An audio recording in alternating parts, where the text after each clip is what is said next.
Wakil Ketua Umum Partai Gerindra sekaligus Wakil Ketua Komisi 7 DPR RI, Rahayu Saraswati menanggapi video viral di media sosial terkait oknum Kadin yang meminta jatah 5 triliun rupiah kepada perusahaan pemilik proyek di Cilegon, Banten.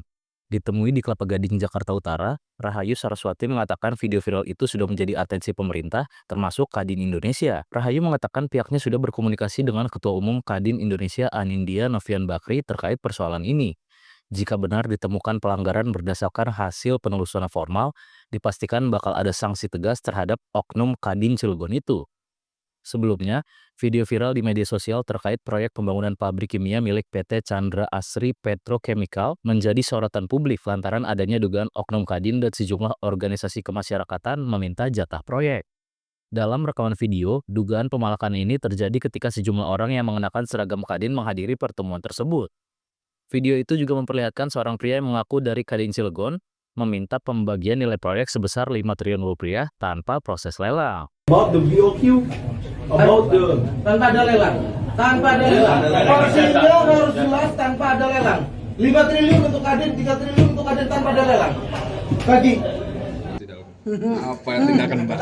Ya karena kan ini kan jadi isu yang cukup belakangan kan panas gitu Mbak. Dan ini kan kekhawatirannya investasi susah masuk karena ada oknum-oknum itu. Ini dari Mbak Saras gimana Mbak?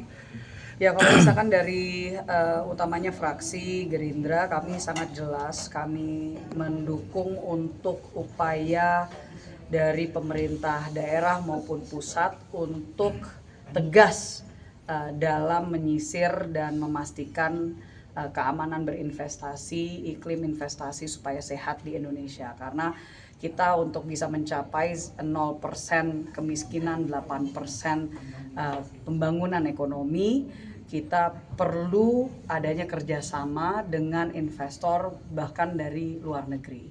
Tidak cukup hanya untuk kita membangun berdasarkan dana yang kita miliki saat ini. Tentunya upaya sudah dilakukan lewat Danantara maupun juga investor-investor lokal, tapi ada baiknya kita kerjasama kolaborasi dengan pihak-pihak yang mau investasi dan perlu adanya iklim yang sehat dan keamanan bagi investor. Salah satunya kita harus tegas terhadap ormas dan memastikan tidak ada apalagi yang berkedok dan menggunakan nama besar organisasi.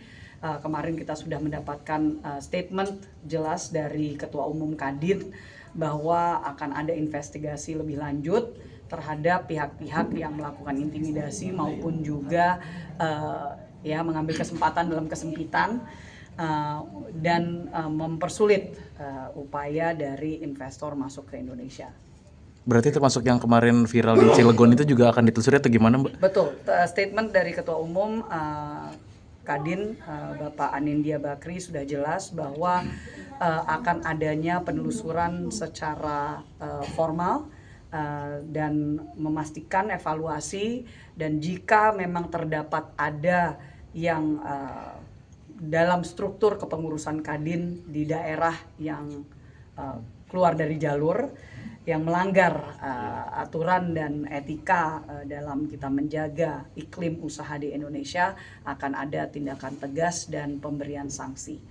Download Tribun X sekarang, menghadirkan lokal menjadi Indonesia.